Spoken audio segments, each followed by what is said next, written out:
मी तिला केवळ इतकंच सांगितलं की मला सत्य ज्ञात झाले आहे आणि तिला हे कळण्यासाठी मी संधी दिली आहे. तुम्ही तिला असं सांगितल्यामुळे तर बानू अस्वस्थ झाली नसेल ना? आणि आता पुढे काहीच घडणार नाही या विचाराअंती तिने स्वतःला कोंडून घेतलं असेल.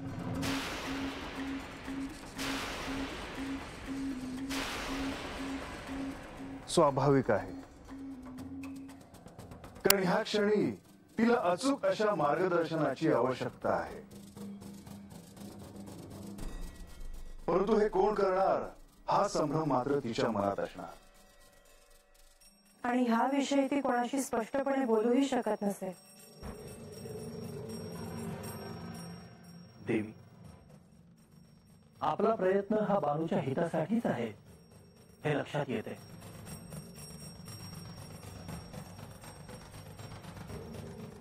पण आता या क्षणी बानूला सहाय्याची गरज आहे. आणि ते सहाय्य केवळ आणि केवळ श्री खंडेरायच करू शकतात. त्यांच्या सहाय्याने आपणही या परिस्थितीतून बाहेर येऊ शकतो अशीच भावना तिच्यासाठी महत्वाची आहे.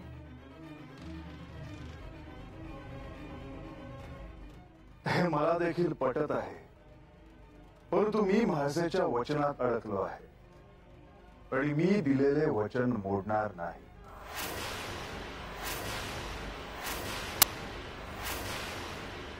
हा म्हाळसेचा निर्णय होता.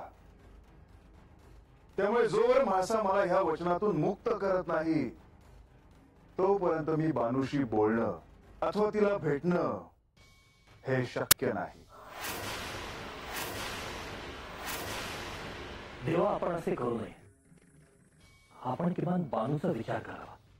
इंद्रदेव, मला देखील बानूची चिंता आहे, परंतु मी वचन म्हणून हे करणं शक्य नाही.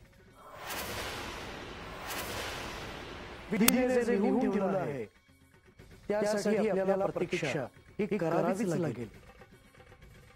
परंतु ह्यात बानूचं काय?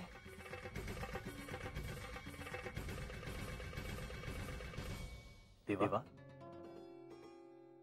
बानूला तिच्या कक्षातून बाहेर काढणं हे देखील तितकंच महत्त्वाचं आहे. मी माझ्या कन्येला असं हतबल अगतिक पाहू शकत नाही. आपला जर योग्य निर्णय होत नसेल तर मी स्वतः जाऊन माझ्या कन्येला. देवेंद्र,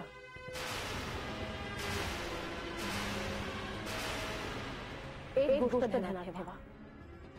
तुम्ही ज्या बाबूविषयी बोलता ती जरी तुमची मुलगी असली तरी एका जन्मात ती माझी प्रिय सखी होती आणि या जन्मात ती श्री खंडेरायांची पत्नी आहे. तुम्ही तिचे पिता जरी असलात तरी तुम्हाला यात हस्तक्षेप करण्याचा अधिकार कोणीही दिला नाही. या बंधुनी हे काय मार्ग काढायचा तो काढू. बाबूला आत्मज्ञान व्हावा हाच आमचा उद्देश आहे. परंतु देवी, यात किती कालावधी जाईल हे कोण कसं सांगणार? तिला लवकरात लवकर कळेल असं मला स्पष्ट जाणवत आहे. तेव्हा तुम्ही निश्चिंत असावं. जे काही घडेल ते मंगळमयच घडेल, पण कृपया तुम्ही हस्तक्षेप करू नये.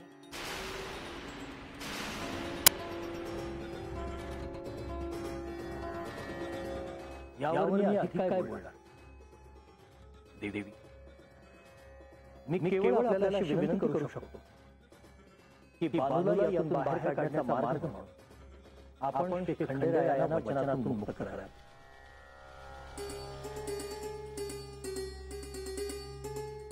त्याबद्दल मी अजून तरी काही निर्णय घेतलेला नाही.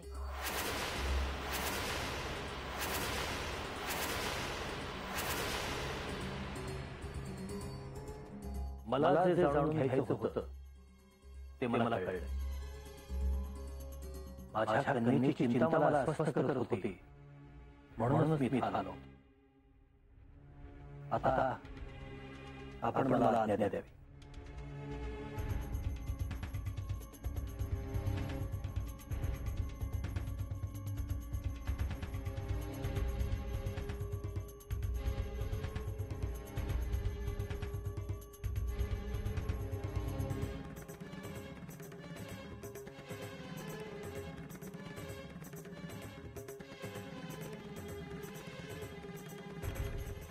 श्री गणेश प्रणाम. देवेंद्र, तुम्ही गडावर येणार ह्याची मला आधीच कल्पना होती, पण तुम्ही श्रीखंडेरायांशी काहीतरी महत्त्वाचं बोलायला आलात असे मला कळले. होय श्री गणेश. बानूबाबाची खंडेरायांशी बोलण्यासाठी मी इथे आलो होतो. श्री खंडेरायांनी आपला निर्णय बदलावा आणि बानूशी बोलावं असं मला वाटत होतं. मी तेच त्यांना सुचवलं. देवेंद्र, ह्या परिस्थितीत माझं सत्य काय आहे ह्याची घोषणा करण्याचा विचारत आहे. हे अवतार संपून ते कैलासात जाणार आणि बानू त्यांच्याबरोबर कैलासात जाणार की नाही? विधीने जे लिहिले आहे तसंच घडेल, पण मी सांगितल्यानुसार जर बाणाने प्रयत्न केले तर तिला आत्मज्ञान लवकर होईल. श्री गणेश, आपण बानूला काय दिले आहे? शक्तिपीठाच्या भेटी घेऊन तिथली माती आणायला सांगितले मी तिला. याने तिला निश्चित सहाय्य होईल आणि श्री खंडेराय देखील तिच्याशी बोलतील अशी आशा करूया. येतो.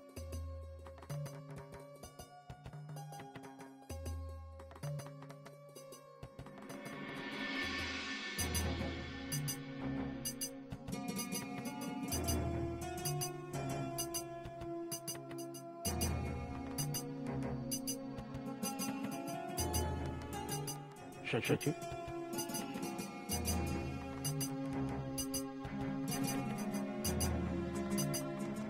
काय झालं? काय म्हणाल्या देवी?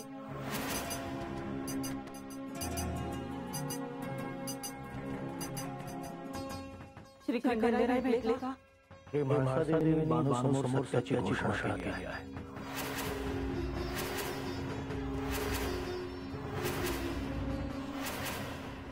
अर्थात त्या कोण आहेत हे अद्याप त्यांनी बानूला दिलेलं नाही, पण स्वतःला आत्मज्ञान झाल्याचं त्यांनी बानूला सांगितलंय.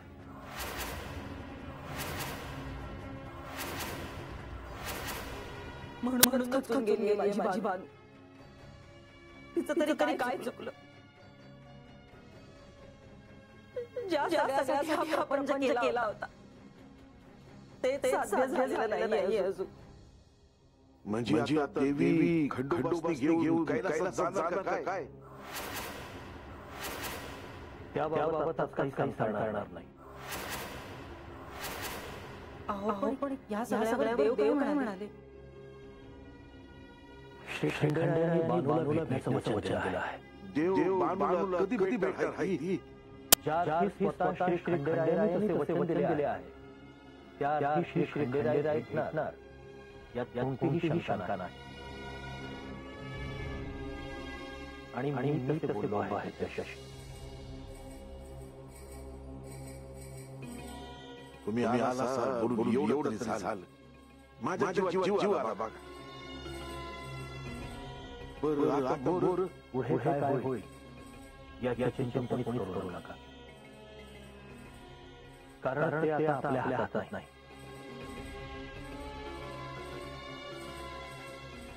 हो, पण आपण बानूला सांगूया तरी. वय म्हणजे तुम्ही सांगितलं तर ती ऐकल जी.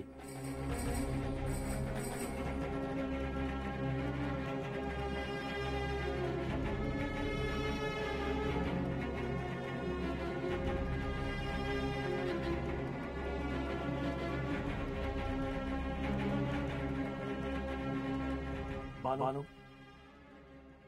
मी तुला आश्वस्त करतो की श्री खंडेराय इथे येतील आणि तुझी भेटही घेतील. त्या भेटीनंतर भविष्यात काय करायचं हेही तुला सांगते. पण एक विश्वास ठेव बानू, श्री खंडेराय आता जे करतील ते निश्चितच शुभ असेल, कारण आता निर्णायक वेळ येते.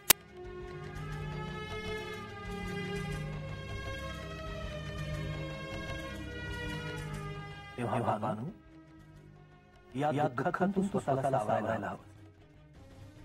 बानू आता तरी दारू घड.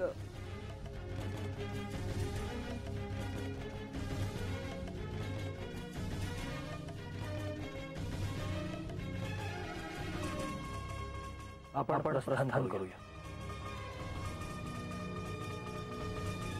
तुम्ही चिंता करू नका. शुभम भवतु.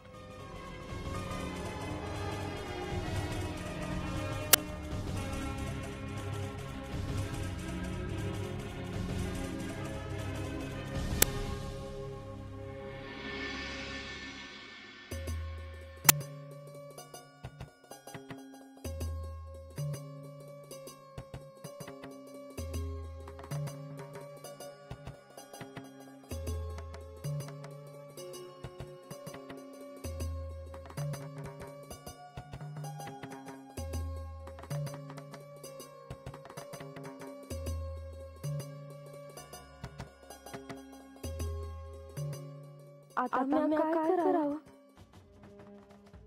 देवा, मला आता वाट कशी दिसणार?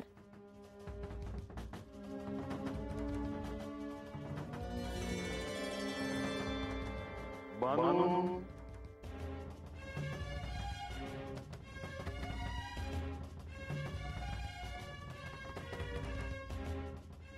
देवा, माझे हात तुमच्या पोटली.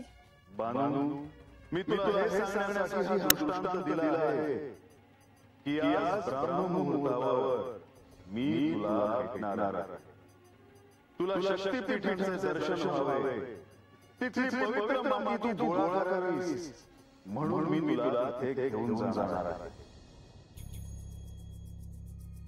बानू त्यासाठी तू सिद्ध राहावास. बानू अजून एक गोष्ट तू ध्यानात ठेवावी. ही अत्यंत गुप्त भेट आहे.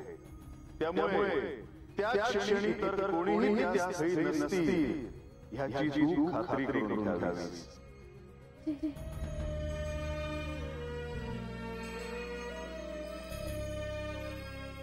शुभम भवतु.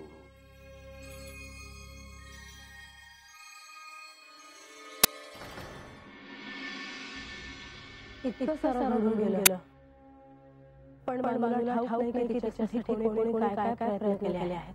स्वाभाविक आहे. ब्राह्ममुहूर्तावर मी तिला सदैव शक्तिपीठांचे दर्शन घडवणार आहे आणि हा देखील एक प्रयत्न असेल. पण आता जो अवधी उरला आहे त्यात जर बानूला सत्य कळले नाही तर प्रस्थानाचा निर्णय त्याला मागे घेता येणार नाही. मी तिला तसे शुभ संकेत केले आहे. तिच्यासाठी जे कल्याणकारी असेल तेच घडेल.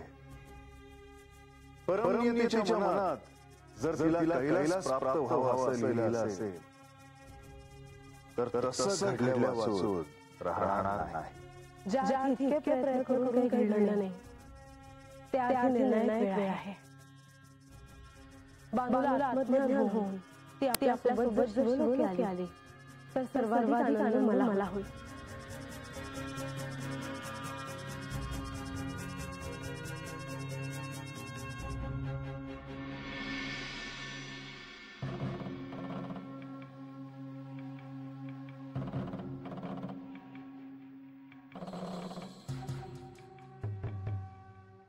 रंगा, आता काय करायचं रे? काय सांगू ग? मला तर सुधरणा झाले. आजा, अरे आजा, अरे बाबा निस्ता हात धरून बसू नका. मग आता काय करावं तू सांग शेवंती. अजून माझ्या डोळ्यावर इंद्रदेव काय म्हणलं ते जात नाही बघ. माणसाची खरं काय आहे ते समजून आलंय. म्हणूनच आता हे काय करायला हवं ह्याचा विचार करायला हवा का नाही? मी विचारू का? नाही म्हणजे मी परत बांधताय बोलवाय जाते. अगं गंगे, इंद्रदेव येऊन गेलं तरी भीती नाही आली. हा? विचार की व्हायचं. आजा जे काय करायचं आहे ते आपल्याला करायचं आहे हे ध्यानात ठेव. ए हाजा, मी काय म्हणतो, तू आम्हा दिवशी जाऊन भेट. भैरव बाबा महादेवी समजा कळाला आहे. आता त्या देवासंग कैलासामध्ये जाते. बालूला काय करावं?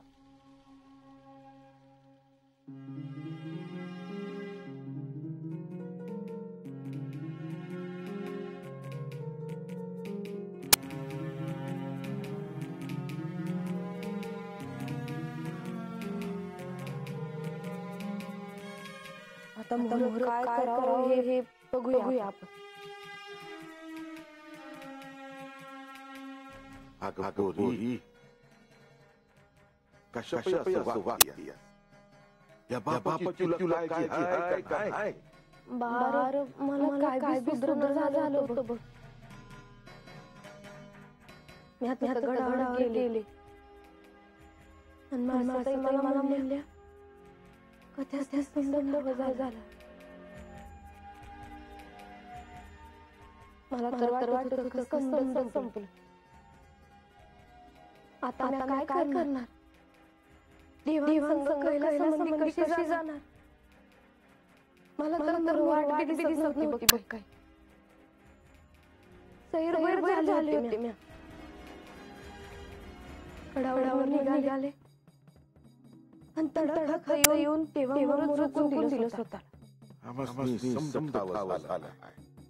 इंद्रदेव आले होते. मग देवासंग जाऊन भेटून आलो. मग त्यांनीच आम्हाला सांगितलं का महादेवी खरं काय आहे ते समजावं झालं. पायाची जमीन सरकली. म्हणजे तू हातच राहणार बानू. म्हणजे देवांसंग महादेवी जाणार कैलासात जो अवतार संपून. काय होणार आहे?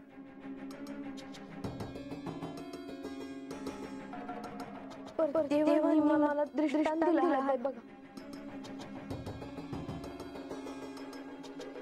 देवानी तुला दृष्टांत दिला.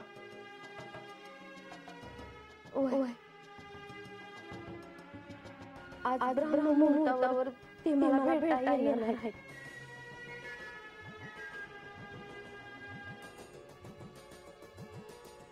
मी आता म्हणते बालू, तवाच देवाची समजा विचारून घे. अगं शेवंती, अगं देव भेटणार आहेत नव्ह. त्यांच्या मनात असेल काय नाही तर त्यांनी माणूस उगा असा दृष्टांत दिला असता होय. मला शक्तिपीठांचं दर्शन व्हावं म्हणून ते हात येणार आहे. नाही पर त्यानं काय गावणार काय तुला? पुन्हा ठाव. प्रत्येक गणेश म्हणले होते कथत जाऊन असणारी माती घेऊन ये. त्यातच तुला काय ठाऊ होईल. अगं परम ए बाबा, तू नका काय कर. वय समजा चांगलं होईल. बार देव म्हणले आहेत ते जेव्हा कोणी भी नसल असं बोल. तसंच होईल. तू नका काय कर.